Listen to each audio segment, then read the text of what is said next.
Bismillahirrahmanirrahim. Assalamu alaikum, dear participants. Welcome to this session of Self-Improvement to the Quran series. So this is the third part of the passage that we had started to study 2 days ago. This passage, as you would remember, was from Surah Bani Isra'il, the 17th surah. And as I had pointed out, that this is perhaps the most comprehensive passage in the Quran which can refer to the moral message of the Quran. We can call it the moral message of the Quran, but because you will not find a more comprehensive passage at one place in the Quran which deals with these commandments. And in fact, they can be rightly classified as the 10 commandments of the Quran, and you'll find that they are exactly 10 in number, the positive commandments, similar to the ones which were given in the Old Testament to Moses by the Almighty. So these are the 10 commandments of the Quran, and they all relate to morality. And as we shall see at the end of this passage, that the Quran itself has referred to the fact that this is from among the divine wisdom which we have been taught. So today's verses are from 33 to 38, and as I said, this will end this session or this passage on the Quran regarding this surah. So it starts off with وَلَا تَقْتُلُوا النَّفْسَ الَّتِي حَرَّمَ اللَّهُ إِلَّا بِالْحَقِّ وَمَنْ قُتِلَ مَظْلُومًا فَقَدْ جَعَلْنَا لِوَلِيِّهِ سُلْطَانًا فَلَا يُسْرِفْ فِي الْقَتْلِ إِنَّهُ كَانَ مَنْصُورًا. Do not wrongfully kill any person whose life has been held sacred by God. And remember, he who is slain unjustly, we have given his heirs the authority. Then he should not exceed limits in killing because he has been helped. So the first directive in this passage, as you can see, is wrongfully killing any person. And of course, when we say wrongfully, this would mean that there is absolutely no justification. The only justification of killing a person which has been mentioned elsewhere in the Quran is either that person spreads anarchy in the land, or he is himself guilty of killing someone. And this authority too is delegated to the authorities, to the state. No one can take one's life individually. However, Surah Bani Isra'il being a Meccan surah, and in those times Mecca was still a tribal society, so therefore people were allowed to take revenge of their own selves, and they have been actually admonished that they must not exceed this, فَلَا يُسْرِفْ فِي الْقَتْلِ, which means that they should not go beyond killing the person who killed, who was guilty of killing, and not end up killing other people as well. And as was the case in those times, that if one person would be killed, and in lieu of that one life, the opponents would take the lives of many people. So it is precisely for this reason the Quran has said that although you have been given this authority to take qisas, in the absence of a government, in the absence of any system, and being a tribal society in Mecca, of course, this is something that can be done. But as we can see later on, it was in Medina when the state was established, and ever since that establishment of state, now this authority rests with the state. No one can individually take the law in his hands, and the state authorities will have to intervene in all such things. And a single person is not given this prerogative in any way. Otherwise, it will become a law of jungle, and everyone will start killing other people. So as far as exacting qisas is concerned, or retaliation is concerned, it has its basis and its origin after the establishment of the society of the state in Medina, and ever since that to present times with the Islamic State, or with the rulers of the state. So the next thing which is mentioned here is وَلَا تَقْرَبُوا مَالَ الْيَتِيمِ إِلَّا بِالَّتِي هِيَ أَحْسَنُ حَتَّى يَبْلُغَ أَشُدَّهُ. And then it is said that then he should not exceed the limits in killing because he has been helped. Of course, this is the part of the last verse. Do not even go near the wealth of an orphan, because except in a goodly way, until he reaches maturity. So the other thing which is now mentioned is that we have to protect the rights of the orphans. And of course, the guardians of the orphans, they are told that they must not tamper with the wealth of the orphans who have been given in their custody.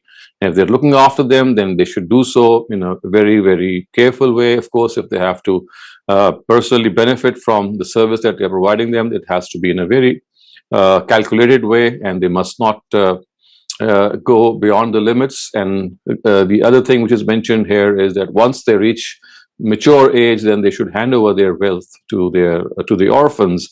And again, this is one of the things which the Quran has mentioned at several places, and this is one of the features of all divine books. In fact, even non-divine books which talk of morality, they lay great stress on all those elements in the society who are underprotected, who are underprivileged, who are vulnerable. So orphans being the most vulnerable, they are especially mentioned in the Quran at a number of places.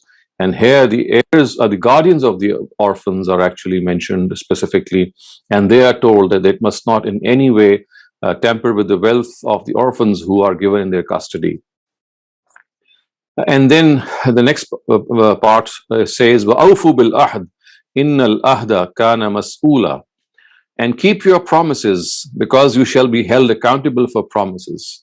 This again is something which is very important, and it goes without saying that giving one's word is so important that, to honor one's word when you give one's word is so important that we at times seldom realize that whenever we make a commitment at that particular time, either we have to be very careful in making that commitment because we should be in a position to honor that commitment. Otherwise, it's always good to say a polite no, and by saying that, well, it's not possible for me to make that commitment, that's always better to do, instead of making a commitment and right at the time that we are making that commitment, we might be knowing that we might not be able to honor it. So giving our word, making our commitment, this is something which has to be honored in every respect.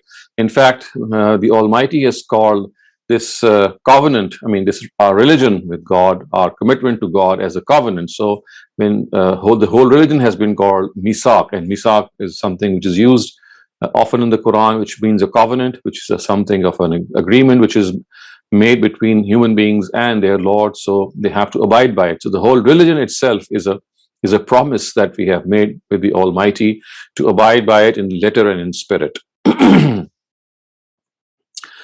And of course, وَأَوْفُوا بِالْكَيْلِ إِذَا كِلْتُمْ وَزِنُوا بِالْقِسْطَاسِ الْمُسْتَقِيمِ ذَلِكَ خَيْرٌ وَأَحْسَنُ تَأْوِيلًا. Give full measure when you measure, and weigh with correct scales. This is better and fairer as far as the consequences are concerned. So one thing which has been pointed out here, of course, was something which actually inflicted. It was this inaccuracy in weighing and measuring was, a whole nation was inflicted by it. We know the nation of Shu'aib, anhum, and Sallallahu Alaihi Wasallam. He was the person who was sent to his nation, and they were the ones who would be weighing dishonestly, they would be measuring dishonestly, and this had become a lifestyle. And being traders, the Arabs also are now cautioned that they must not in any way breach this conduct when they are weighing and when they are measuring. Remember, this is something of a commitment they are making to the other person. So if they are exacting barter or exacting money in lieu of it, then they have to give in full measure. Any amount of dishonesty would amount to embezzlement. It would be a fraud. It would be deceiving others. And this is something which is totally unacceptable. And this goes without saying, dear viewers, that it is here that all of us need to be absolutely very, very careful in selling and buying products. And when we are selling our products, as this whole directive would tell us, that we must also not hide the defects of whatever we are selling. In fact, they should be made evident to the buyer. It's like when you're not exposing the defects of the thing that you are selling, then you are actually not asking for the right price. And in other words, you are weighing or measuring. The spirit of weighing and measuring incorrectly is found in this directive also.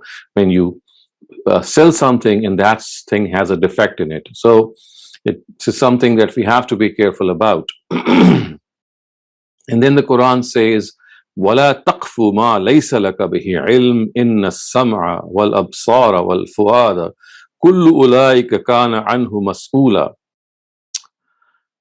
Do not go after what you know not, because eyes, ears, and heart, all of them, they shall be held accountable. They shall be questioned.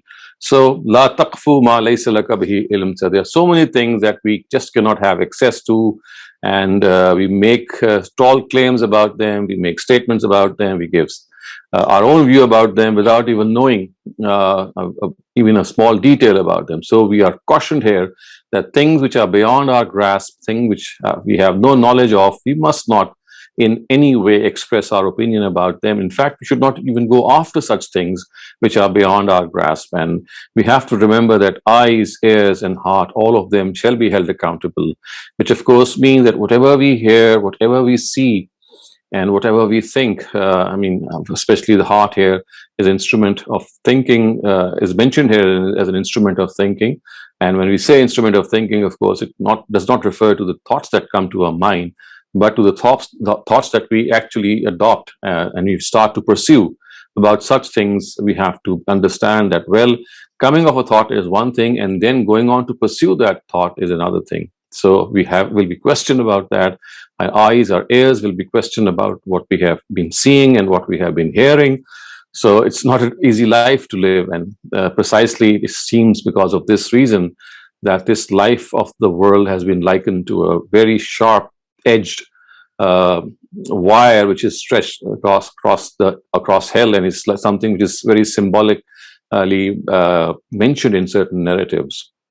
So it's not an easy life if you have to live according to our conscience, if you have to always speak the truth, if you have to abide by the truth, if you have to side by the truth, and if you have to lead a life in which you think that your eyes, ears, and your heart shall be questioned and they shall be held accountable for what they have done. وَلَا تَمْشِي فِي الْأَرْضِ مَرَحًا إِنَّكَ لَن تَخْرِقَ الْأَرْضَ وَلَن تَبْلُغَ الْجِبَالَ طُولًا. And do not walk arrogantly on the earth, because neither can you split apart the earth, nor can you reach the height of the mountains. So one of the things that we have been cautioned with in the Quran at many instances, including this instance, is that we should not show that arrogance and conceit and pride. And one of the foremost manifestations of this pride is the gait, our style of walking. We must not walk, and we must not use a gait which smacks of arrogance, which speaks of arrogance. And the Quran says that however much you might walk, you just cannot لَن تَخْرِقَ الْأَرْضَ, you cannot split apart the earth. وَلَن تَبْلُغَ الْجِبَالَ, now can you reach the height of the mountains, which means that your gait is not something which is going to make you superior to other people. You're not going to reach the heights of the mountain, nor can you split apart the earth with your weight. You are what you are, and we must always pose as what we are. And if we pose as someone who is beyond what we actually are, then we are showing this arrogance. And arrogance is, dear viewers, something which the Almighty does not like at all. And we know that this is something that we also don't like. So arrogance has to be abstained from. And then finally it says, Kullu zalika kana sayyuhu inda rabbika makruha. The evil of each of these things to your Lord is very displeasing. And as the verse clearly states, that arrogance is something which is totally unacceptable to God. And in fact, it refers to the previous directives as well, that when you weigh and measure less, when you are not abiding by your limits in protecting the orphans, when you are not fulfilling the word that you gave to other people, when human life is at stake and human life is in danger because of you, the evil of all these things is something which is very known to God, and it is despicable. So these are some of the directives, dear viewers, that we have studied.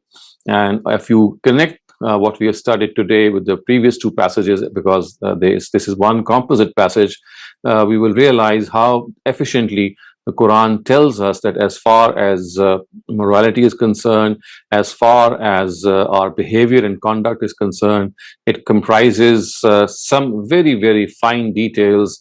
And most of these details are already found in our own intuition, in our own conscience. So what the Quran generally does is that it reminds us of these details. It tells us that as far as these facts are concerned, they are nothing new to us. we know the evil of all these things. It's only that we tend to forget them, they elude us, and so we have to constantly remind ourselves not to lose sight of them. And this is precisely what the Quran does. So this brings us to an end to this passage that we have studied in the last 3 days. Inshallah, we'll be studying a new passage tomorrow. And now we can open the questions and open the questions for the audience. Assalamu alaikum, Dr. Shehzad. Dr. Shehzad, I have a couple of written questions for you today. My first question comes on the subject of zakat, and they do not live in an Islamic country. And they ask, my salary is 60K per month, and I belong to a well-off family. Do I have to pay 10% on gross as zakat or deduce exemptions? Are there exemptions on produce or not? If exemptions are there, who would decide the exemption in our country, because they don't live in an Islamic country? Right. So the exemptions which the Prophet has actually given, they can be taken, they can be accounted for.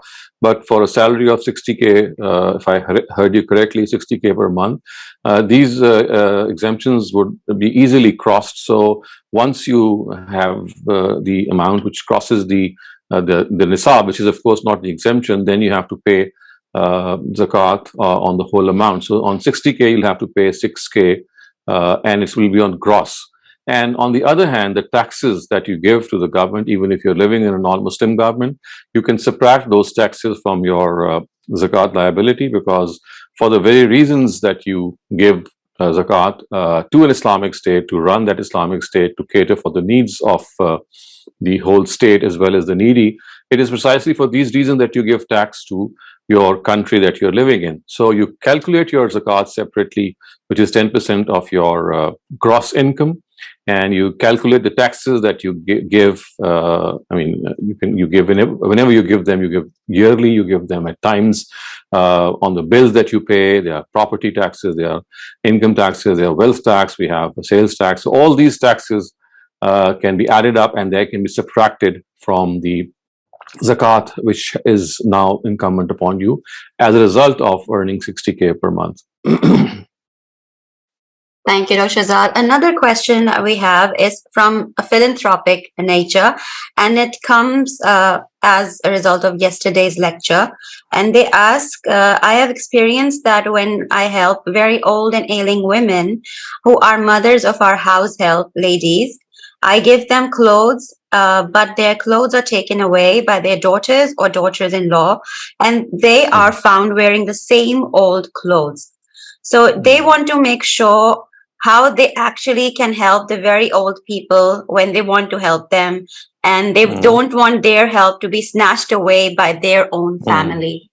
Well, this is something which, we as people who would like to help the people who are underprivileged, we can do little except that maybe we can take a commitment from them that, well, this is something that we are giving for your use, and don't end up giving to your daughters or your nieces or other women around. I think this is a personal settlement that you might make with the person that you're helping, and tell that woman that you are helping her personally, and you would like her to wear whatever you're giving.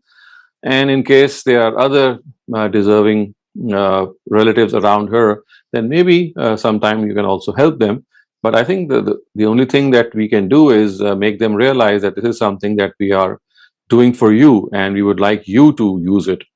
So, so you see, the only possibility is that either they give it away willingly or out of their own choice to their other relatives, or the other relatives are so strong enough that they just take them away or maybe snatch them. So, you need to find out what exactly is going on and what's happening. And it's just a question of managing this whole thing. Thank you, Dr. Shehzad. Now, Baran Nashur, you may have your question now. Assalamu alaikum wa rahmatullahi wa barakatuh. Wa alaikum assalam. My question is about, as a student, I have to take a student loan. And in my country, for the longest time, there was no interest you had to pay after you were finishing studying. But now they decided that you have to pay a small amount of interest on the student loan. But I've already built up quite some debt. Let me say it like that. So what should I do right now? I mean, you mean that you have to pay student loan, pay back that loan with interest. Yes. So you see, this is your this is a liability that you have, and slowly and surely, I'm sure this would be a long-term loan. So normally, student loans, they are very long-term, and they understand that once you start earning, you'll start paying it back. So that is what you should plan for. That once you are through with your studies and when you start earning, you'll pay a portion of the borrowed amount, and also you'll pay back the interest which is now levied upon you. Yeah, but does this mean that I am sinning because I'm paying back the interest which is prohibited by the Quran? So you see, as long as interest dealings are, I mean, they're prevalent in the country, paying interest is never a sin. It was never a sin in the times of the Prophet, in the times of the Quran. Only once the whole issue of interest had been outlawed or was just eradicated from the society, was paying and charging interest regarded as a sin. So once this happens, of course, you'll not need to do that.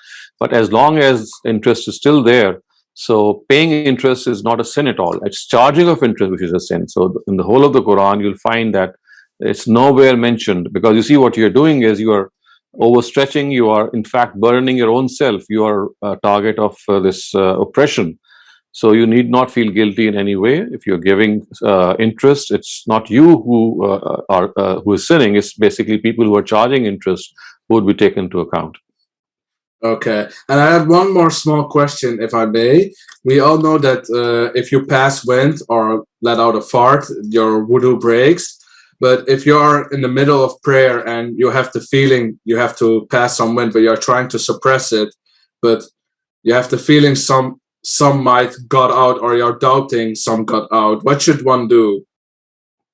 Just ignore that feeling. I mean, if you are not sure, then you don't need to, I mean, just get yourself entangled in that doubt, because then you start thinking of what is happening instead of concentrating on the prayer.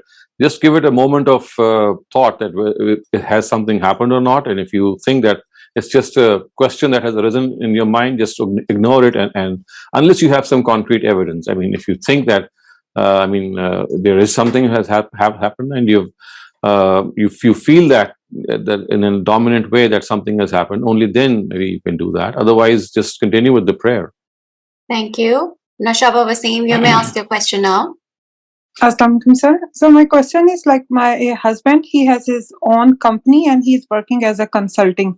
There is no other labor in his company. So which category we have to pay the zakah, in 10% or 5%? Like, he has to manage his company with the account and everything. So you see, this is a ruling that I can only give if I have more details. Otherwise, I think all that you need to tell him is that if he is spending capital and he's also using his skill and his labor, I would say, in any way, if both of them are involved, and he has to pay 5%. Otherwise, if one of them is there, it's 10%. I think, unless I know more details, I cannot comment. But what you can tell him is this principle, and he can decide for himself as well.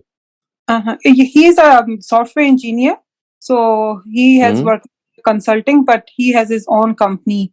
But just because of the consulting, he has his company, so he need to be managed by the accountant and everything. So this means that he has invested money, and he has also invested in his labor. This is what seems to me. I mean, I will still need to have more details, but if both of these things are being employed, then it's 5%. Okay, thank you, sir. So can you repeat the rule? Like, what you say? Like, what's the rule? The ruler, yes, the rule is that if capital and labor, I mean, if skill, you can say, and your investment both are working to produce something. On the one, you are using your skill and you're using labor, and also investing money, and then both these factors of production are being used. In that case, it will be 5%. And if one of them is absent, then it would be 10%. Thank you, sir. Thank you. Tariq Javed, you may have your question now. Yes, Assalamu alaikum. Walaikum assalam.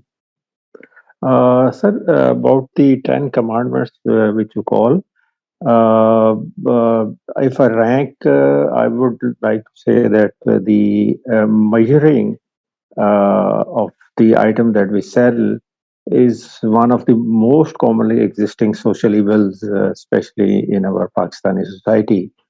Mm-hmm. And it's so rampant that we are like designated as one of the worst countries in terms of Mm-hmm. food quality Right. controls and quality Mm-hmm. control.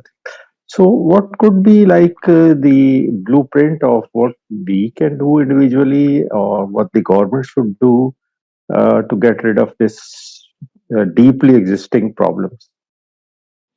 I think the only thing that perhaps we can do is start with the younger generation. Of course, we have to start with ourselves also. I mean, it comes with self-realization. As soon as we realize that we are doing something wrong, we should try to immediately amend that wrong. But other than that, instead of making big plans, I think it's best to start off with your own household, teach your young ones, your children, your grandchildren, to teach them morality, teach them the value of truth, to teach them uprightness. So it's basically also becoming a role model for them. I mean, these are such basic issues that you don't need any argument or reasoning to convince people. This is what we should do because it's something that our conscience tells us. So I think that starting off with our own selves, with our own families, with our immediate circle of friends, this is the area that we should work on.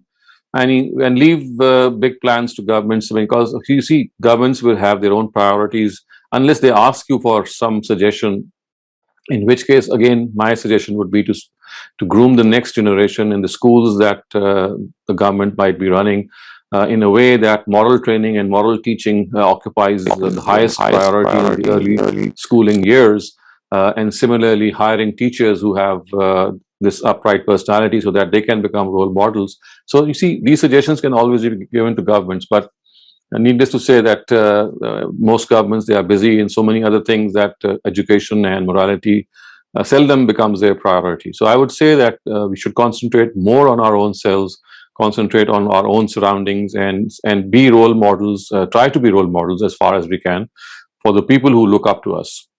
Yeah, exactly. I think you have analyzed very correctly that the governments are busy doing many other things which they think is good for them.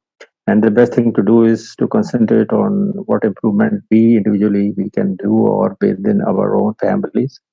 Yeah, that's a Mhm. good idea. Thank you very much.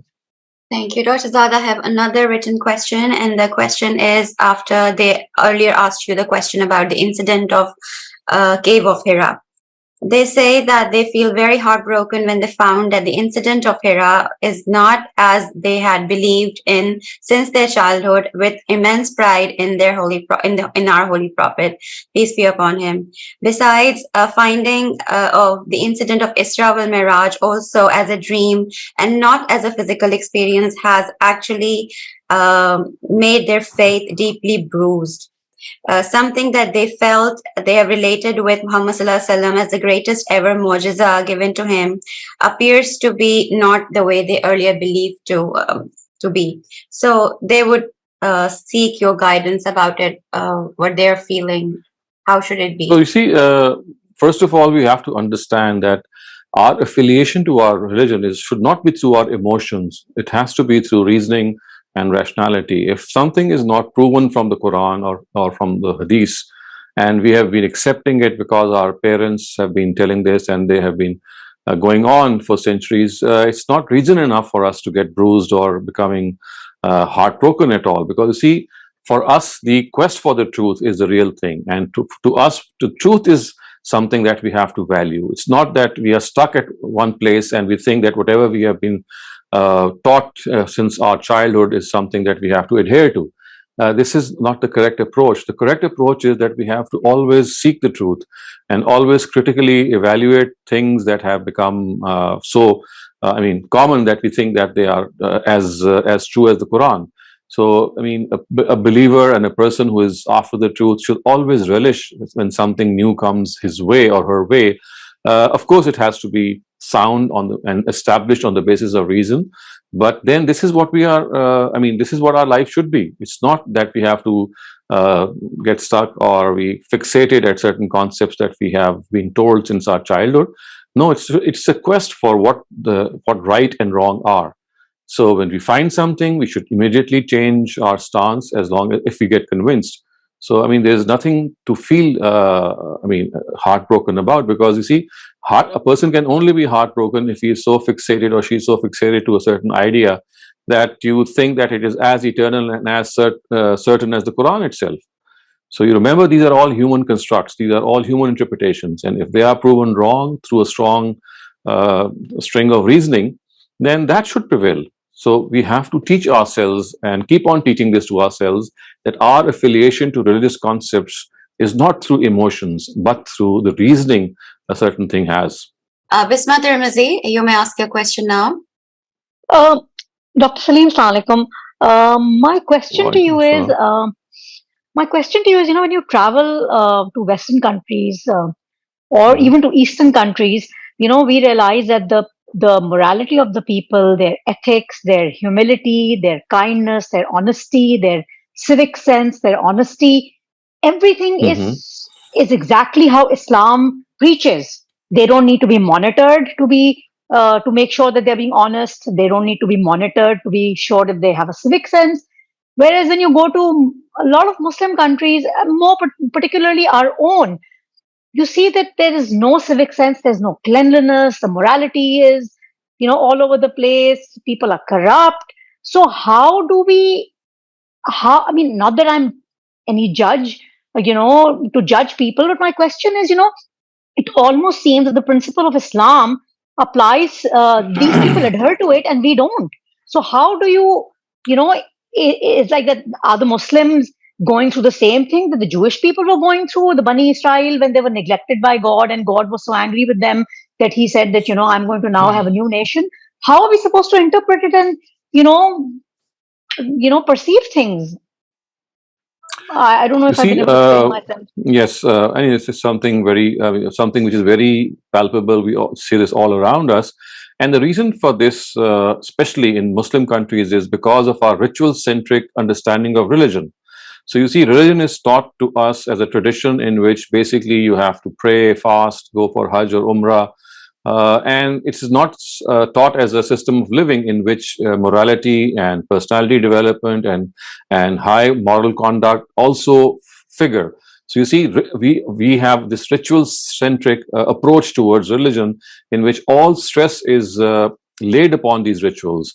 And you'll find people being very punctual in their prayers, very punctual in fasting and giving their charity, but they will be, not good human beings, because you see, religion has not been taught to them in a way which addresses these human qualities as well. So this is because of a deficient form of teaching, and this is going on ever since. So I think we need to set right this, and we have to tell people that not only rituals, but it's also the fact that you have to understand that rituals themselves are not an end, they are a means to an end, and that end is to become a good person. So if your prayers and your fasting and your Hajj and Umrahs, they are not making you a better person, then there's something wrong in, because you think that they are an end in themselves, whereas the Quran tells us they are a means to an end, and that end is to become a good person, to become a good practicing Muslim and a good thorough human being. So if our worship rituals are not transforming our lives, then we have to check them, because you see, as I said, we think that they are an objective in themselves. And the second thing that I'd like to tell you, or maybe share with you, is that remember, other people, especially followers of Abrahamic faiths, like the Jews and the Christians, and the better part of the world is the Christian also. Remember, they are the Ummah of Jesus, sallallahu alaihi wasallam, and he himself is a mighty prophet of God. So if they are adhering to morality, it's not that we are just the custodians of Islam. Islam is a religion for humankind. It's a religion for whole mankind. So if some part of mankind, again, as through the agency of God's prophet, is following morality and good conduct, so we have to see that it's not just that we are, obligated to follow Islam. They are as much obligated to follow Islam as well. In fact, a correct way to put them would be that they are sects of Islam. You remember, Muslim is the word which Abraham chose for his progeny, and Jews, Christians, Muslims, all are his progeny. So if one part of progeny, I can see two extremes. One extreme is ritual centric, and the other extreme is moral centric. In their lives, you'll find rituals have almost vanished. In Muslims and believers or followers of Islam, you'll find that morality is almost vanished. So remember, it is something of an amalgam of both. It's as much as rituals, as much as morality and good conduct. So I think this is a package that we have forgotten. I agree with you, Dr. Saleem, but then when you, like, my reference was also to a place like Japan, though they follow Buddhism and Shintoism, but I, they seem almost Muslim in the way they conduct themselves as human beings. So that is something that Right. really confused me, you know. So, but I agree with you and I hear you. So, you know, that was You maybe see, for them. yes, I do understand. If you look at our eastern neighbors like Japan, even China, you'll find that they have a very rigorous moral training system. I have studied some part of their system, and I've seen that the teachings of Confucius. There's a book called Analytics, which almost every Chinese student is made to go through, and that book is about a 150-page book. You'll find its translation on the internet, also in the English language and many other languages. It's nothing but the teaching of morality. Similarly, in Japan, in some of the other Eastern countries as well, Korea, Vietnam, etc., you'll find that their moral training is taken up through activity-based learning subjects, in which they teach morality through activity-based learning. And this is something which has made them a very powerful and strong nation. Remember how they had been drubbed in the First and Second World Wars, but they rose after that. And one of the reasons for this rise is because of their strong inclination towards morality and to scientific advancement as well. Thank you so much. Appreciate that answer. Thank you. Baran Mishra, you may ask your question now. This will be the last question of the day. Sir, I had one more question because regarding the Dajjal and the end of times, because we know that Dajjal only comes through the hadiths, and there's a lot of the details that are not very clear about Dajjal. I just wanted to ask some clarification on what do we actually know about Dajjal and the end of times? So see, if you, regarding aspects which are discussed in hadith and not in the Quran, one of the very cardinal principles in interpreting hadith narratives is to gather all narratives of the same topic.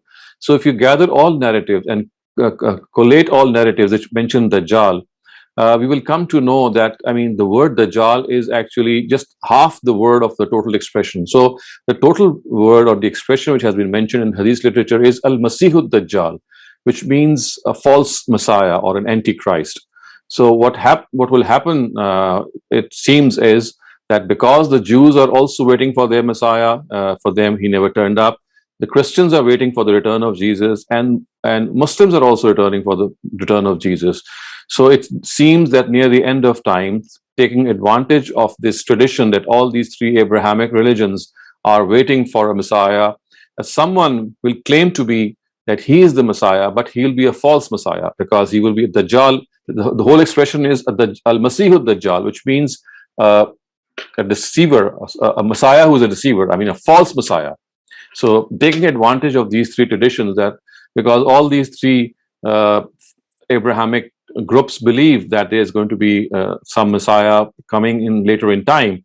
So a person taking advantage of this belief would claim that he is that Messiah, whereas he would be telling a lie, he would be a false Messiah. So this is mentioned as one of the signs of the Day of Judgment. So near the end of time, this is what we think will happen, that a person will claim to be Jesus or to be the Messiah, whereas he would be fooling these three traditions. Thank you, Dr. Shehzad, for an amazing lecture.